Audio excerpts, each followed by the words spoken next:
Hello and welcome to SEC Baseball Talk here at Southeastern 16. I'm Chris Lee, joined by Graham Doty, Jay Greason, Alfred Esmond.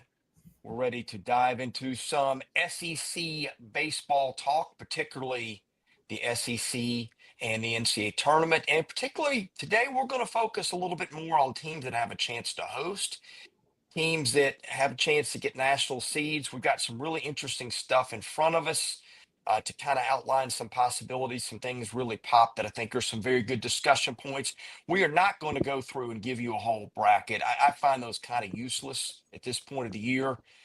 What four from the SWAC that wins is going to go to LSU or to Texas or wherever. I mean, who knows? It doesn't really matter. So I find putting those projections together not to be I'm not going to say it's not of some value to people, but I think the bigger value is to tell you what teams can do and can't do. And when you start diving into some of the data, guys, so stuff really pops out is teams that have banked a lot so far and don't have to do much more work to get a bid, in some cases to host. A lot of baseball to be played, but a lot of stuff jumps out as we look at this. We're going to get into all of that shortly. Hello, Richard Beard. Thanks for joining us. Before we get in, reminder, support the people who support our show. Our partner this week, Chair Bundy. It is a product designed to help you. Let me get my mic on here. There we go. That should sound better. Product designed to help you with your recovery from athletic tasks, for sleep. They've got all kinds of stuff from cherry gundies to cherry juice. Natural tart cherry juice is a great thing to help you with your recovery from exercise. It reduces soreness, increased recovery, supports immunity. It is used by every NFL team, including 10 of the last 11 Super Bowl champions. Every team playing in Europe or Brazil this season had Chair Bundy with them. 66 of the 67 Power 4 conference football teams use them, and every NCAA national title team since 2007 has used them. Also got gummies to aid you with your sleep. They got melatonin, have really helped me out. So check out those who help us out. ChairBundy.com. Use SE20 for 20% off your order. You can also get that in the show notes. Gentlemen, thanks for joining us this morning. A lot of baseball played yesterday. Did some scrambling to update some numbers on the RPI, the KPI. We had a lot of bad losses across the country, not just the SEC, not just Vanderbilt and LSU, but a lot of other teams did too. So the RPIs for a lot of teams didn't move as much at the top. I don't know if it's exam week a lot of places and people are feeling the stress. They didn't play their best, but for whatever reason, a lot of bad losses over the night. Some teams got hurt in the RPI, some teams didn't. We're going to launch into the SEC in a discussion of who's doing what, who can get national seeds, who's got a chance to host. I've sent you guys a bunch of data. We're not going to put it in front of the audience. Maybe next week we will. Alfred, I'm going to start with you. When you're looking at the SEC and its positioning for national seeds and for hosting bids, there's 8 national seeds. There's 16 hosts. National seeds host 2 weekends if they win the first. What stands out to you with the SEC or just in general here as you look at this? Well, this is kind of obvious, but a lot of national seeds and a lot of hosts, right? I mean, I think that's what we can expect, even as we still have, like a month-ish of the season remaining. If you also include conference tournaments, those would be starting right around a month from now anyway. So a lot still to be decided, but I think it's safe to say the SEC is going to host a lot of these regionals. I mean, Georgia, number 1 in the RPI, Texas, number 2. Just going down the raw list here, Arkansas at 5, Vandy 3, Auburn 4, Tennessee at 11, still in hosting territory, clearly. Ole Miss on the border at 16 in the RPI. So, yeah, I mean, just a number of different teams that can host. A number of them are going to be national seeds. I think it's pretty safe to say that'll happen. And then you have your mix-up of, some other teams as well, like the Clemsons and Florida States from the ACC that can also get national seeds. Oregon State is another one. Even though they're not in the conference, they've earned enough to be in the national seed territory. So it's just, it's like a few non-SECs and then the rest are going to be SEC teams. And I think that's what everyone's come to expect this year with how talented the conference has been. For me, it's multi-layered. First, Chris, I don't know why you're hating on the SWAC, and the same way I didn't know why Graham was hating on the troops. And Love your hat there, Alfred. Did Andy Dufresne say that? It's a bad day to be in the box? I don't know, but it feels like he might have. Right. One of the things I think is not only that 8-9 divide of getting to host round the regional and the super regional, but also like that top four, because the top four then would be matched up through with 16, 15, 14, 13 in that second round. But everybody from 5 to 12 or 13 or 14, you could throw them in the air and they're almost all interchangeable, which means that super regional round after like the top four is just going to be a flipping battle royale. Yeah. I kind of think like we're starting with the SEC first. Like if we had to put a number on it, I would say at least 3 teams, at least 3 are national seeds. And then I would say at least 6 will host. Yeah. Graham, I think you're low by 2 on all of those. Yeah. Yeah. I mean, it could very well easily be more. I'm just saying like we're at least getting this, like which will be more than any other conference in the country. I think you can make a case for 9 SEC teams to host right now. Texas, Arkansas, Vandy, Georgia, Tennessee, Auburn, LSU, Alabama, Ole Miss. Now, do I think that's going to happen? Probably not. But, man, I keep looking at stuff, guys, and you see the stuff that I'm looking at. And one of those is the Boyd's World RPI Needs Report, which is good because it tells you, all right, if a team, it's got 15 games left, it needs to win X amount to get top 16, X amount to get top 8 RPI. And look, they don't always give the hosts straight down the RPI. Now, I've seen some years like where I think there was a year or two where maybe even the top 16 RPI teams got hosts. That's rare. But my point is, it is the metric that the committee uses. And guys, one thing that stands out to me, when you start looking down, like at the work that teams have to do to get a top 8 national seed, there's a lot of SEC teams still in that mix. And for instance, TCU, if it wins the remaining regular season schedule, all 13 games, cannot get a top 8 RPI. Same with West Virginia, Coastal Carolina, UCLA, Arizona, a lot of teams that are kind of in that hosting discussion. On the other hand, just for example, it'd be a stretch, but Ole Miss can still get a top 8 with 12 or 14 wins. Alabama can win 9 of its 13 games potentially remaining on the schedule. This doesn't include conference tournament, and get a top 8 national seed. Oklahoma can win 11 of 13, get a top 8 RPI, not national seed. You just start looking, like even Kentucky, if Kentucky went 14-0 the rest of the way in the regular season, Kentucky would be a top 8 RPI team. That is one thing that stands out to me, is the league has done so much work in the RPI space.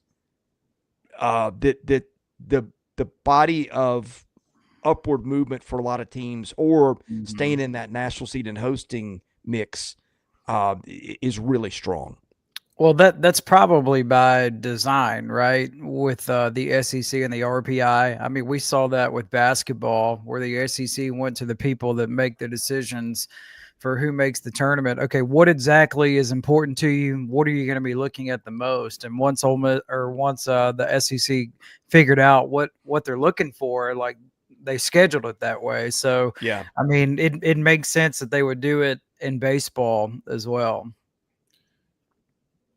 But the converse of that is also true, Chris, because if the ceiling and the vault possibilities of a Kentucky winning 14 and winning its last 14, of course, I'll also use this if I hit the Mega Millions tomorrow, you will not see me on Friday.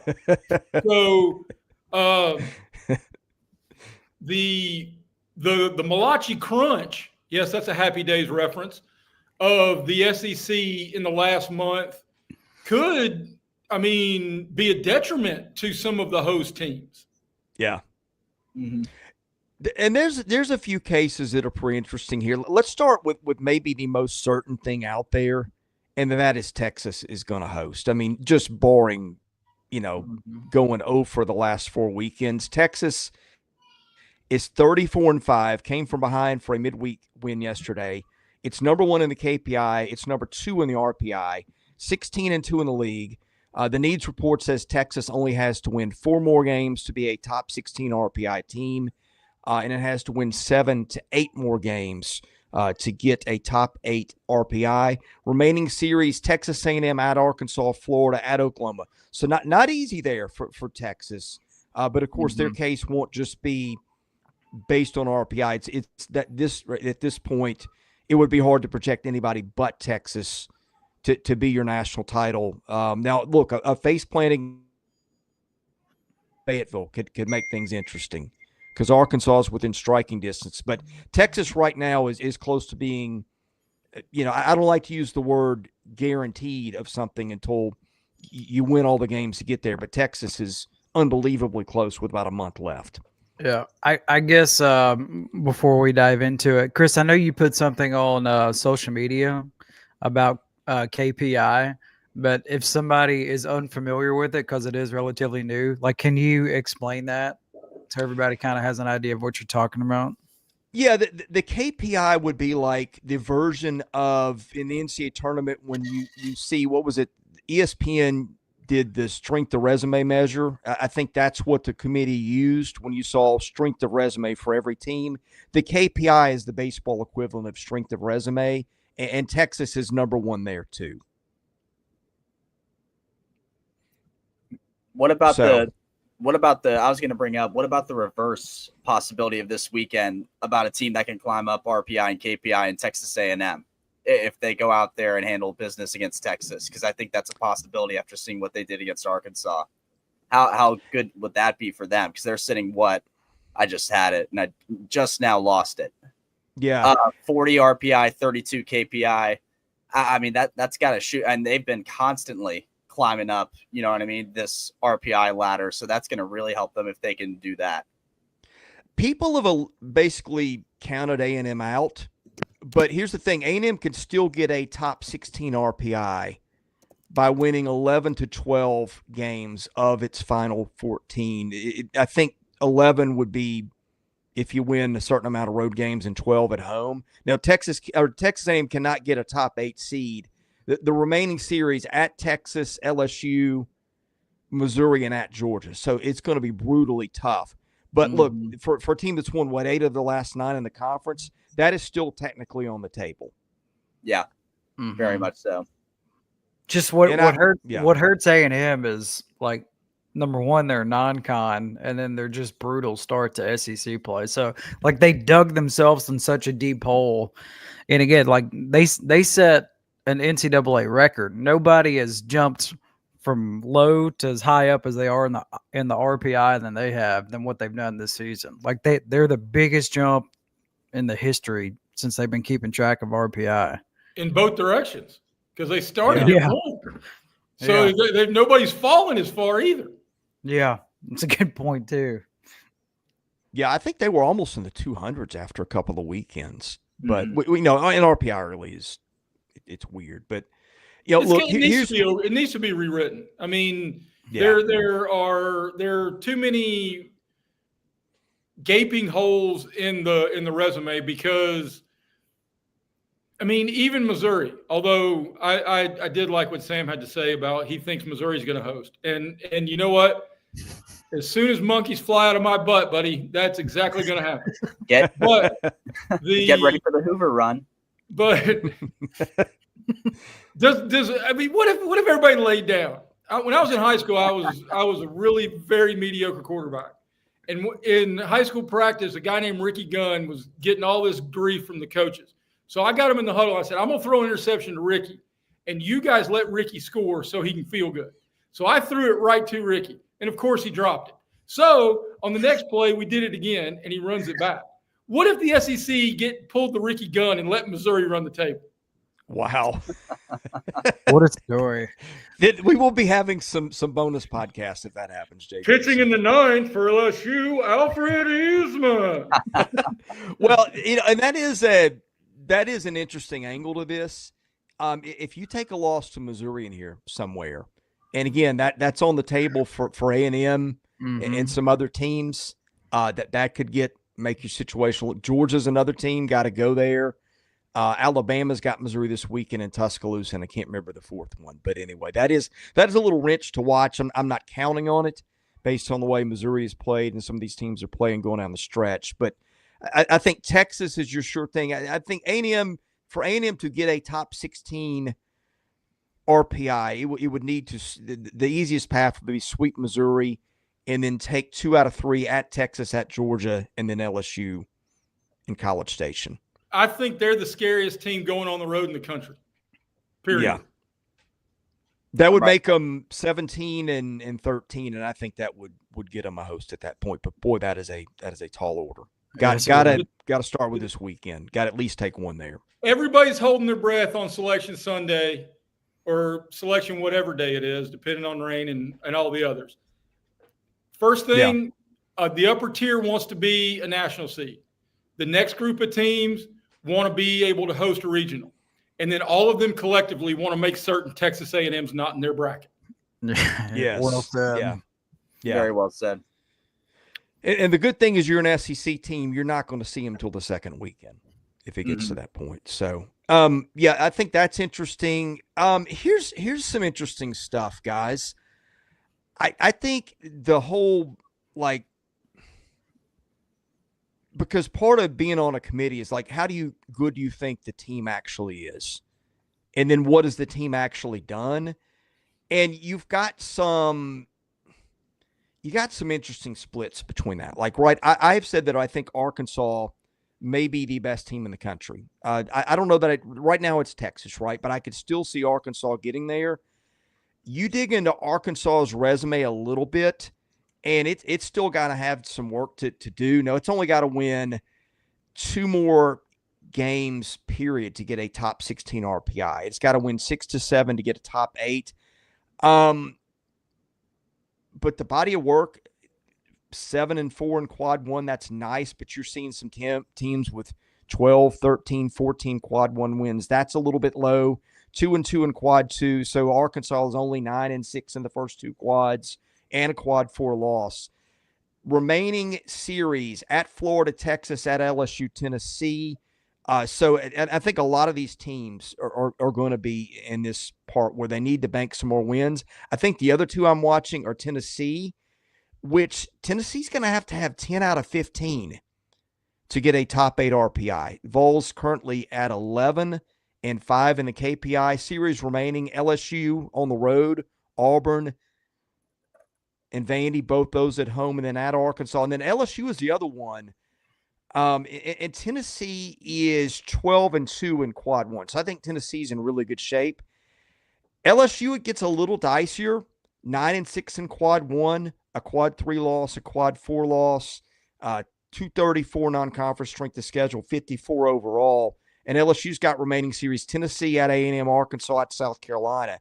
Those are teams that I think are all legit top 8 teams in the country, but are going to have some work to do going forward. Yeah, they are. Tennessee especially, that's not necessarily easy. Vandy is playing way better. Arkansas is just such a complete team this year. They have to go on the road and play them.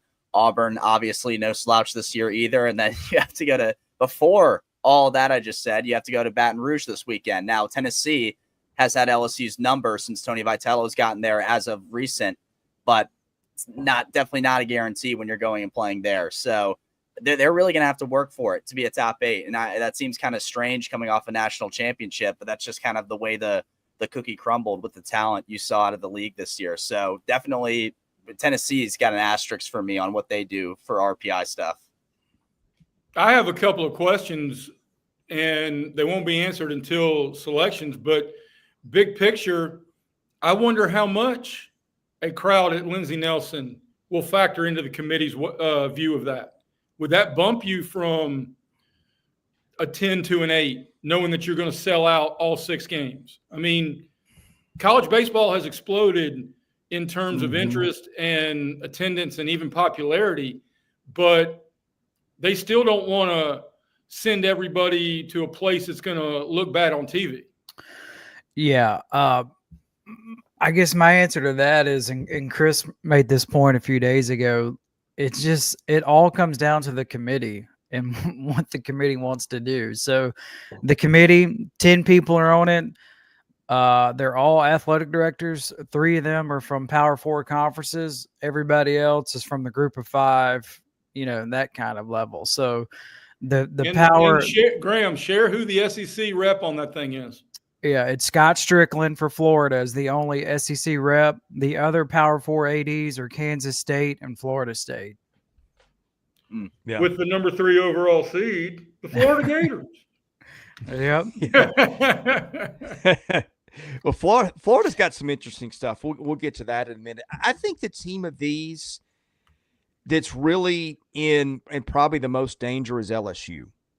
Because like Arkansas 6-3 on the road, Tennessee 7-2 on the road. Those are good marks. I mentioned Tennessee's quad 1 record is great, although some of those are Florida and Xavier and some teams like that it's not like beating Georgia, but it is what it is. And I think Tennessee right now is a national seed. Again, though, Tennessee has got to win 10 of its last 14 to get in that top 8 RPI range. And again, none of those are going to be pass out weekends. LSU is the one that I'm more concerned about. I think if LSU loses the series this weekend to Tennessee, I think LSU can still host. I think a national seed is in a lot more jeopardy. And here's why. 5-5 on the road.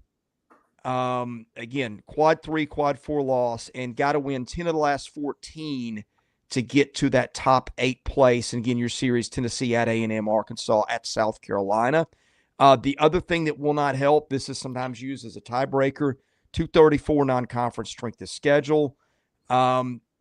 LSU's biggest series win so far, probably the sweep at Oklahoma. Other than that, beating Alabama in Baton Rouge, but not as much high-end work. Again, the difference between are they a really good team and what's their resume, and I think that's going to be interesting to monitor. A couple things quickly. One, just an observation that we kind of mentioned in the green room. That loss last night stinks like 2-week-old milk, man.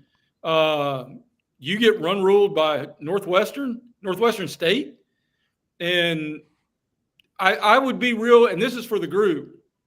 How much do you think the committee is going to be on head-to-head on a lot of these teams? Like Oklahoma and LSU could be in similar tiers. LSU swept them. Auburn and LSU could be in similar tiers. Auburn swept them. I mean, that's going to have to play in, I think, just because, as we've mentioned a whole bunch, especially on Mondays in our power rankings, head-to-head has to matter. Yeah. I think Auburn's in better shape than LSU right now. I'm in the minority. And the problem is the conference record. Auburn's 9-9, LSU's 12-6. But strength of schedule, Auburn 1, LSU 54. Non-conference strength of schedule, Auburn 79, LSU 234. Non-conference RPI, Auburn 14, LSU 34. Auburn has got series wins over Vandy, a sweep of LSU, series win over Alabama, and a series win at Kentucky. Got some nice midweek wins in there. Oregon State, neutral.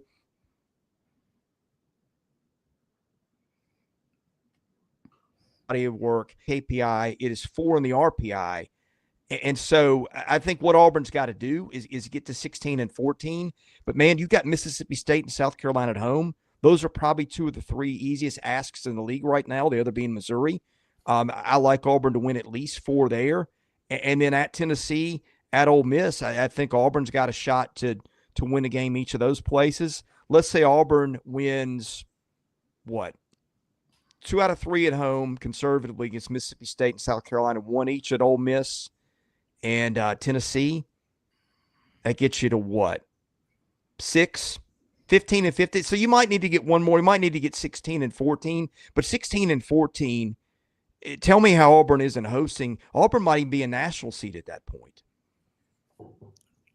With that strength of schedule, it's in the conversation. Yeah. But in the chat, I mean, Josh Carter just said that he thinks Tennessee's going to be a top 8 seed, period. I lean the same way. I mean, I think, and I know the road in front of them is difficult. I mean, I just think the name on the front is going to matter to a lot of those folks in that room. And to quote the forever philosopher, it's either Socrates or Ric Flair. If you want to be the man, you got to beat the man. And Tennessee's the man. I think that was Socrates. I think it was too. But yes, if it comes down to it, laundry is going to matter. And then what you brought up a moment ago, Jay, I do think like attendance. These SEC stadiums were built to host regionals and super regionals. Why do you do that? For situations like this. So I do think that stuff matters.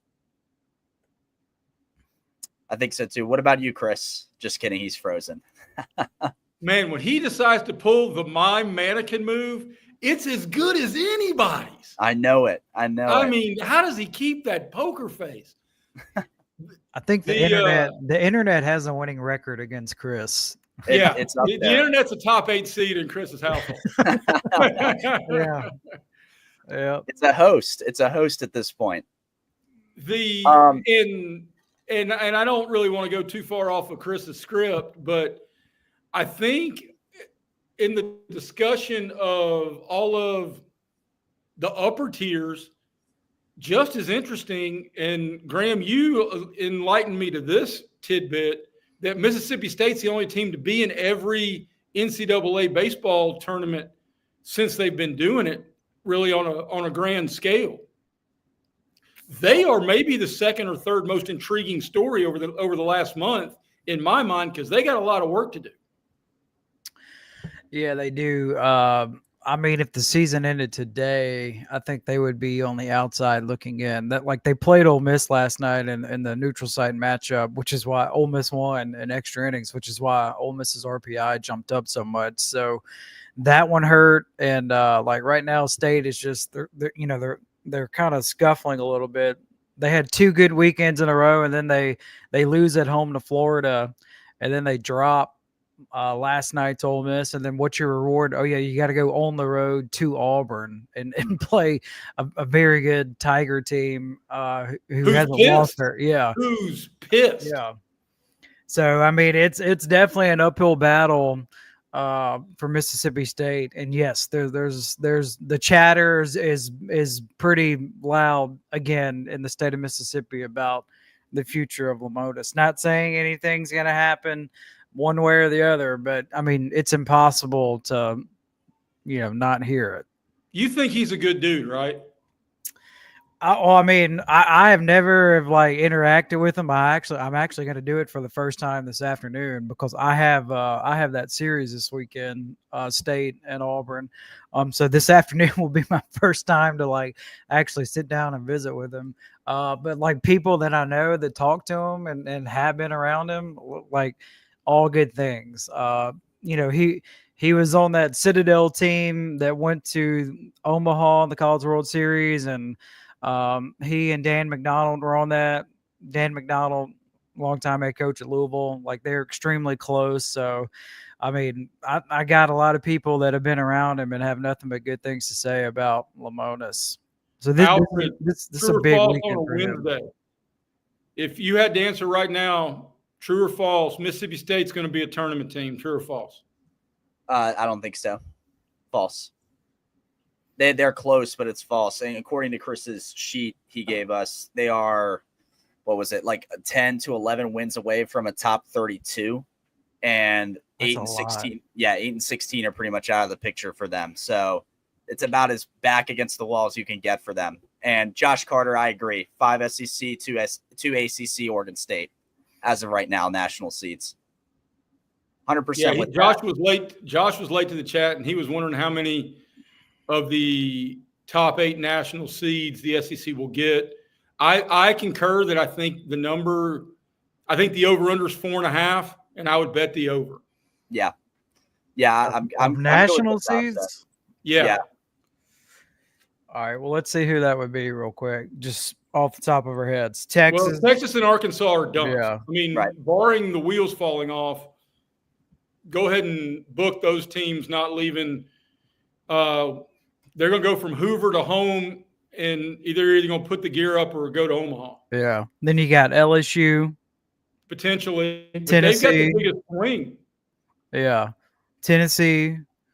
If Vandy wins the series in Oxford this weekend, like they would be in a really good spot. And then Georgia's Georgia. in that mix. Yeah.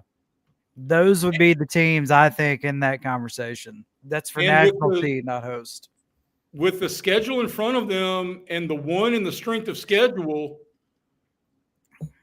a good month from out of Lee County, Alabama, Auburn's going to raise its hand too. Right. It'll be tough. I mean, because it will be tough, no doubt. Right. You could fill 8 from the SEC, although that's probably not going to happen, right? Just because of the nature of how the committee does it. But you guys want to touch on the ACC? What Josh was talking about? So Josh said 2 ACC.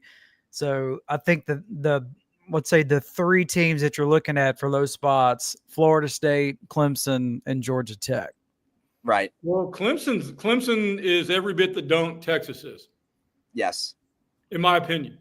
I think they're 2 in most every projection I have seen behind Texas. I've seen Florida State range from being a national seed to being 10 or 11 overall. I've actually seen Georgia Tech fall into the 2 seed on going on the road in a regional in a couple of projections. They've been snake bitten recently. They had a bad series against Miami, lost to Georgia, lost to Auburn again. They still got the most wins in the ACC though right now. Mm-hmm.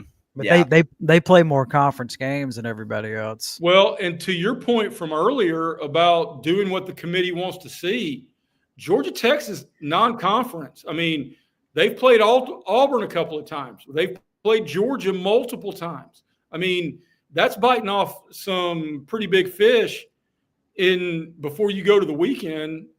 So I don't know. That program's been snake bitten since Danny Hall was just whittling away with a whole roster full of. I thought you were going to say the no more days. Yeah, well, I mean that team with who was it? Jay Payton in center and no Veritek. more and Veritek catching. I mean, they had a couple of big league pitchers. They got to the title game and lost to Oklahoma. Mm-hmm. I was actually in Omaha for that one because I was still at Auburn, and Auburn made it out there that year. But I mean, if we talk about like Houston in basketball is the most accomplished program not to win a natty. Boy, it's hard not to say Georgia Tech is potentially that in college baseball. Yeah, I agree. And I agree with what Josh just said in the chat. ACC is very top heavy. Like to me, that's the difference between the SEC and the ACC. SEC is just has more depth, a little bit more talent. The other thing I think you need to keep an eye on, remember for Georgia Tech, they announced it, about a month ago that this is it for their longtime head coach. So you got to wonder, like, it's kind of like a reward, maybe not get a national seed, but, give them a home regional. Yeah, so they can say goodbye and do all those things. Hey, look at that guy. There was no reason for my internet to crash today, and yet it did. What have I missed?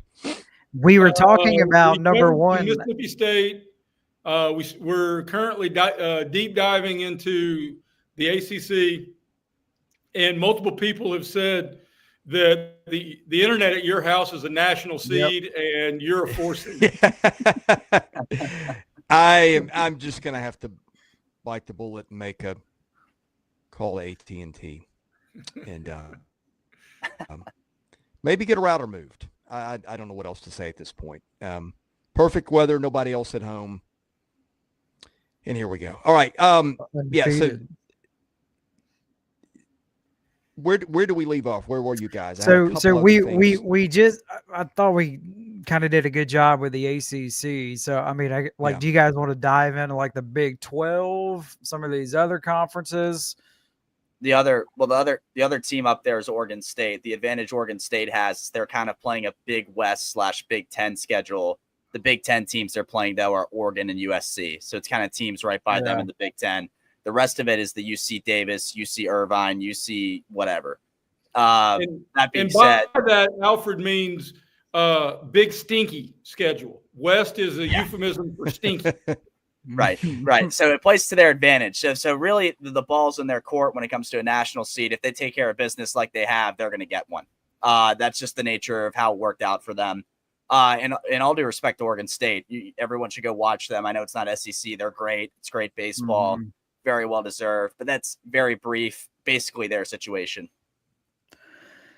Yeah. And I agree with you, because if we're going to talk about laundry mattering in this league that we pay the most attention to, their laundry doesn't have to make any apologies over the last decade either. Yeah. Nope.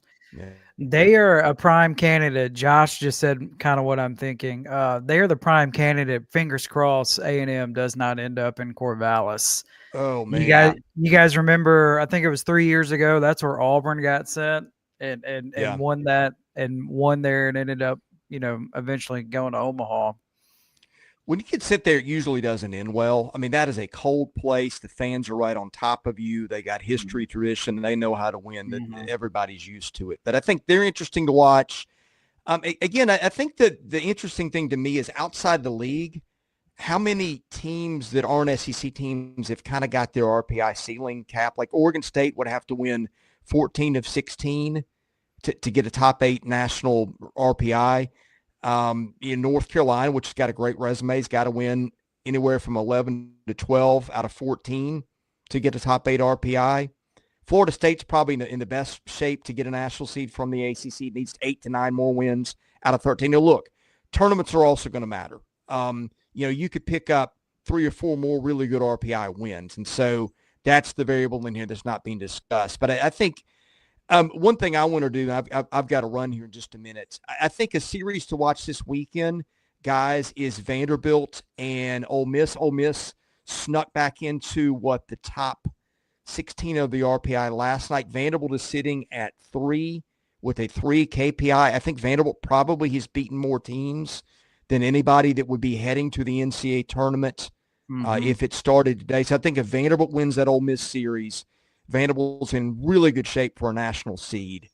And if Ole Miss wins it, I think Ole Miss is in really good shape for a hosting berth. So watch that one. I think LSU, Tennessee, one that we circled. And guys, there's a bunch of ACC stuff to watch because your teams that are in the picture there to host or get a national seed, Clemson, Florida State, North Carolina.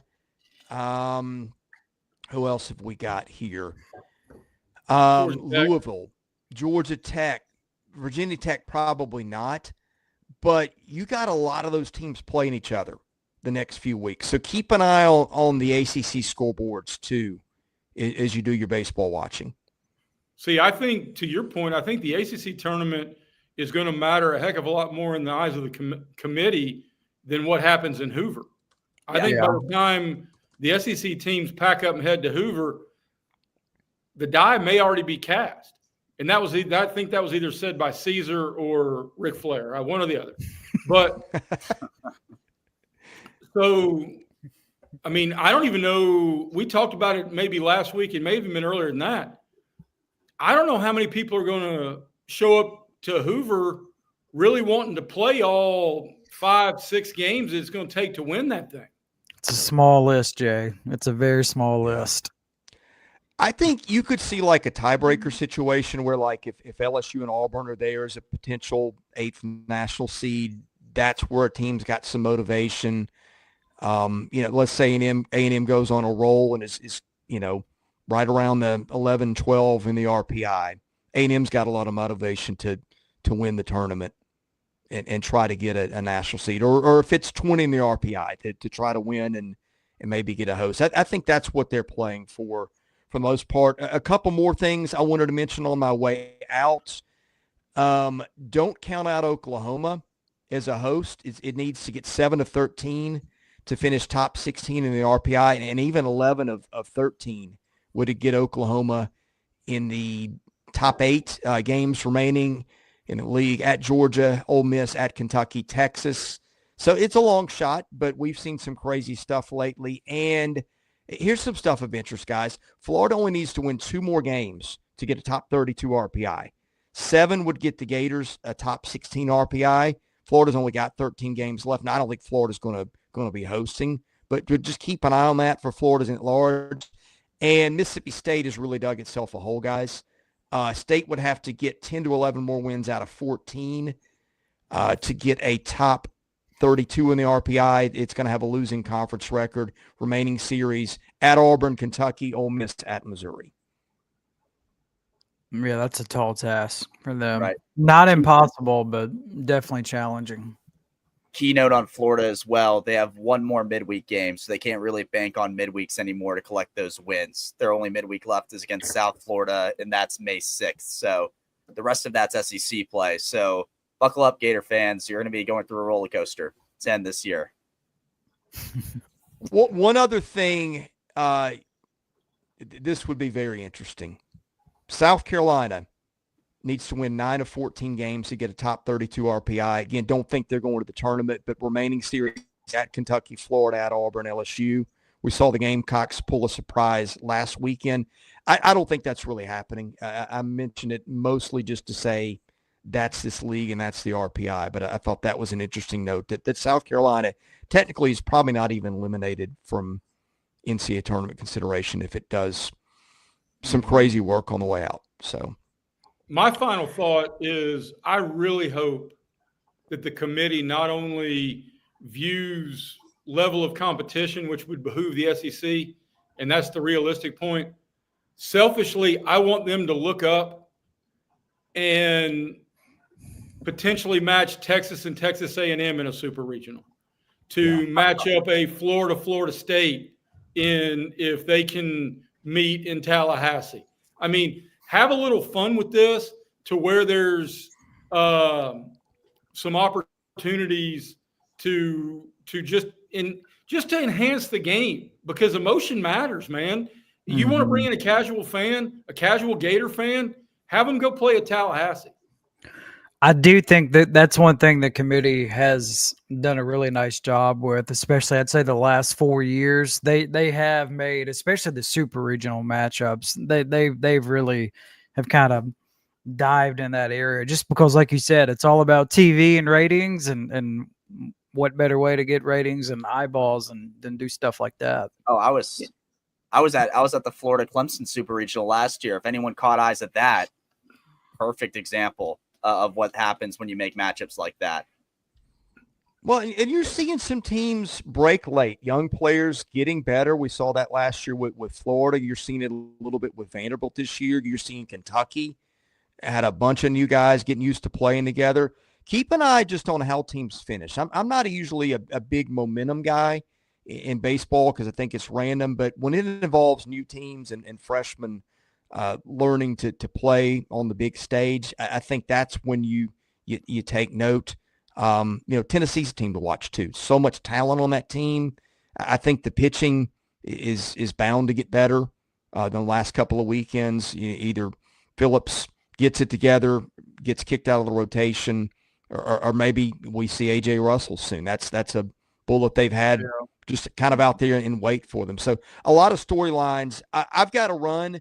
We will probably try to start doing this every week on Wednesdays. Next week we might be a little bit more we'll have more stuff in the books. We might have a little bit more to go in terms of looking at some SEC bubble teams. I think Josh is going to be right. I think 13 teams are going to get in. I think Florida's going to get in. I think South Carolina, Missouri, and Mississippi State are probably going to be the teams out. State just can't get out of its own way. Every time it needs to do something, either the bullpen it goes wrong or the defense goes wrong or something. But we'll have reactions tomorrow night. We've got, Georgia, Oklahoma tomorrow night, Missouri, Alabama. We'll probably go live around 10 Central for that. We'll have reactions Friday night, Saturday night, Sunday night. Time's going to vary on those. We'll try to tweet that out ahead of time. But in any case, doing predictions?